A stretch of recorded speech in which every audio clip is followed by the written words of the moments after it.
নমস্কার, হাতাখুন্তি জমজমাটির রান্নাঘরে আপনাদের স্বাগত। আজ আমি আপনাদের সাথে টকে মুরলাতে একটা রেসিপি শেয়ার করব। মুরলা মাছগুলোকে আমি ভালো করে একটা ঝুড়ির মধ্যে ধুয়ে নিয়েছি, তাতে নুন হলুদ মাখিয়ে নিয়েছি। আমগুলোকে স্লাইস করে কেটে নিয়েছি।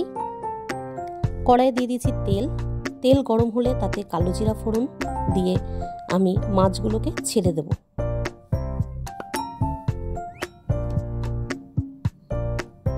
এর মধ্যে আমের স্লাইসগুলো আমি দিয়ে দেব।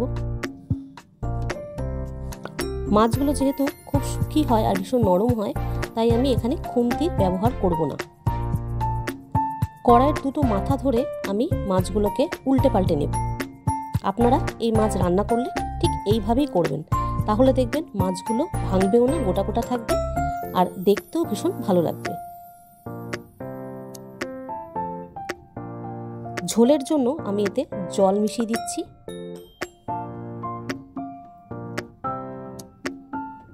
দিয়ে দেব নুন, হলুদ, লঙ্কার গুঁড়ো, জিরের গুঁড়ো, ধনের গুঁড়ো আর সামান্য চিনি।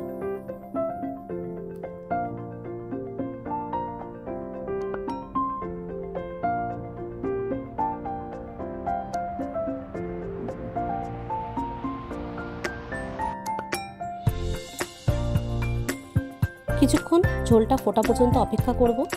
হামানদিস্তার মধ্যে আমি কিছু লঙ্কা বেটে তার মধ্যে দিয়ে দিয়েছি। যদি আপনারা এইভাবে লঙ্কা বেটে দিয়ে দেন, তাহলে কাঁচা লঙ্কার একটা সুন্দর গন্ধ মাছের ঝোলের মধ্যে মিশিয়ে যায় আর সেটা খেতেও ভীষণ ভালো হয়। আমার মুরলা মাছের টক রেডি। এটা একটা বাটিতে আমি ট্রান্সফার করে নেব। দেখুন মাছগুলো গোটা গোটা আছে, ভাঙেনি একদম।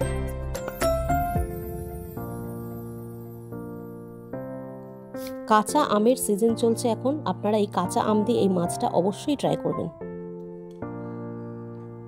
আমার রান্নাটা যদি আপনাদের ভালো লেগে থাকে, তাহলে অবশ্যই একটা লাইক, কমেন্ট, শেয়ার, সাবস্ক্রাইব করে দেবেন। ধন্যবাদ, ভালো থাকবেন।